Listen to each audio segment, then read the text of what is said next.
Karina Style. Et Karina Style. Karina, Yeah. Karina, Wow. Ozoea. Yeah. Dis-moi. Ouah. Dis-moi. Ouah. Dis-moi. Ouah. Ouah. Dis-moi. Ouah. Alors, Karina, l'unique dit qu'il a été braqué. C'est vrai? Selon nos informations, selon les informations qu'on a, l'unique a été braqué. Mais tu sais qu'à Abidjan, ici, là, chacun dit pour lui. Chacun veut dire pour lui. Donc, l'unique lui-même a expliqué ce qui s'est passé. On va l'écouter. 23h minuit que je suis arrivé au studio chez Cédric Cannavaro, puisque je suis en train de boucler mon album. Donc j'avais de l'argent à lui remettre. Il y a le vieux papa David Taïro aussi, à qui je devais remettre de l'argent pour pouvoir terminer mes projets, pour les prendre, parce que je comptais sortir mon album après le mois de Ramadan. Donc je suis arrivé au studio et à 22h, 23h par là, il était en train de travailler avec le grand frère Kadim.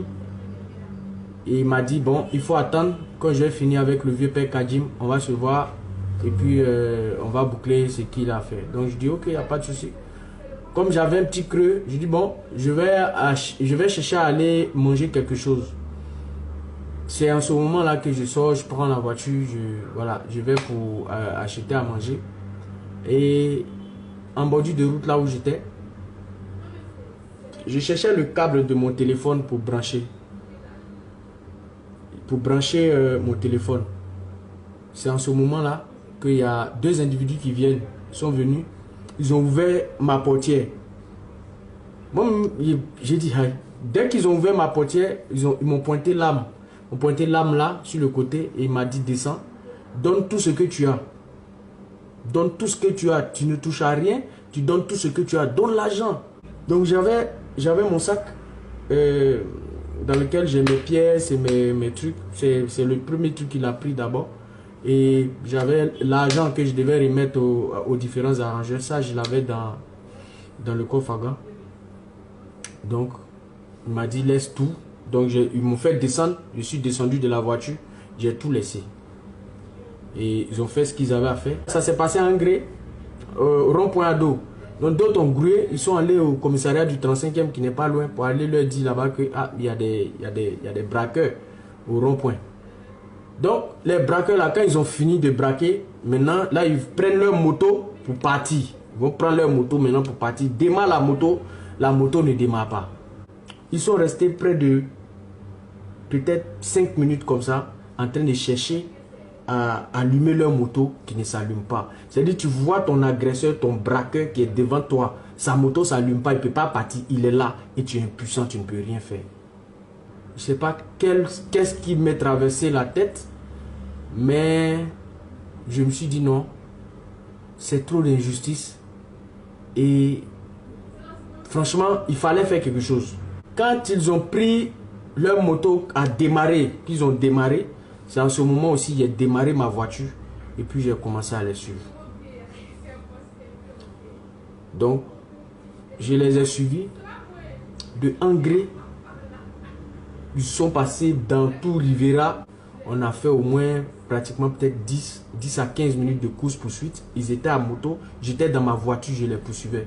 Pendant qu'ils les poursuivaient, ils tiraient à bout portant sur la voiture. Mais la chance que j'ai eue, c'est que ils sont en moto et ils passent dans des endroits où il y a des dos d'âne, il y a des trucs, donc ils ne sont pas vraiment équilibrés, mais ils tirent dans ma direction. On est sorti à la Palmera, à la rue Ministre. Là, il y avait une ligne droite. À la rue Ministre, c'était maintenant une ligne droite. C'est là que je les ai cognés. J'ai cru qu'ils étaient morts et j'étais affolé. Donc j'ai pris la voiture, je suis allé directement au 35e pour aller déclarer là-bas que voilà ce qui est arrivé. Tu es un champion. Ouais. Ouais, tu es un champion. Mais c'était ce qu'il fallait faire. Ou bien aux autres. Ah, franchement, là, en quelques... Je sais pas combien de temps ça a duré la vidéo, en 1 minute ou 2 minutes, là. Moi, j'ai vécu l'accident même. J'ai vu, en fait... J'ai vécu le drame. Je suis passé par toutes les émotions en même temps. Oui, mais tu vois, parce que là, quand La peur, avant qu'il n'arrive, avant qu'il n'explique le volet, récupérer sa voiture, j'ai dit, mais c'est ce qu'il fallait faire. C'est-à-dire que, là, toi, comme Dieu sait faire les choses, toi, la moto ne démarre pas. Ma voiture a démarré. Ça. La voiture a démarré. Là. Il a fait votre pâté. Moi, j'ai vu une vidéo sur Facebook. On dirait que le monsieur quittait à la banque et il y a quelqu'un qui l'a suivi. Et puis le gars, il a garé quelque part et les gars sont venus sur lui. Et le gars a pris le sac d'argent. Et quand il partait, on dirait qu'il y a un truc. Ils voulaient monter sur la moto puis ils sont tombés. Oh. Les gars voulaient monter sur la moto puis ils sont tombés. Il dit, là. Dans le truc, Il a démarré sur eux comme ça. C'est Cocody. Je connais cette Il histoire, dit, oui. il était arrivé, quand ils ont pris son argent, il était dans la voiture pendant que les gars partaient monter. Puis on dirait qu'ils ont glissé un truc, mais en tout cas, ils sont tombés. Ouais. Et Il allait monter sur... là, en même temps, c'est qu'il avait dans sa tête, il est monté sur en même En fait, temps. c'est parti des campagnes, quoi. Il a fait ça en même temps pour donner. OK. Alors, quel commentaire vous faites par rapport à son histoire? Il a été brave, mais ça, c'est un peu dangereux. C'est un peu dangereux, mais il a été brave. Il a été brave. Ozone? C'est vrai, il était brave, hein, mais c'est même pas un peu dangereux, c'est extrêmement dangereux. Les gars, ils sont armés. Il dit que il dit que les braqueurs tiraient sur lui. Oui. OK, ça, c'est dangereux. Je trouve que c'est vraiment... Il a pris un risque qui aurait pu lui coûter la vie. Mais je pense qu'après, c'est des avis qu'on donne. Hein. On n'a pas vécu, on n'était pas dans son corps pour ressentir ce qu'il ressentait. Mais vous savez, un homme, quand il est en face d'un danger, oui, il est imprévisible. C'est-à-dire que quelque chose, toi, tu sais qu'en temps normal, tu ne peux pas faire là. Je joue là, tu peux faire ça. Ouais. Ça aussi, je me dis que c'est l'esprit qui l'a guidé. C'est l'esprit que Dieu merci, il n'a pas été blessé et tout ça. Et puis, bon, je suppose qu'il a récupéré son sac aussi. C'est le plus important aussi. J'espère, Oui. j'espère. Là où il y a ses pièces et les feuilles. J'espère. Parce qu'il dit qu'il est en train de préparer son album. Il doit sortir l'album. Je suppose que c'est beaucoup d'argent. Parce que les arrangements qu'il a cités là, c'est pas les gars qui prennent les 10 000. Justement. Je suppose que c'est beaucoup Tu d'argent. fais comme ça pour avoir de l'argent.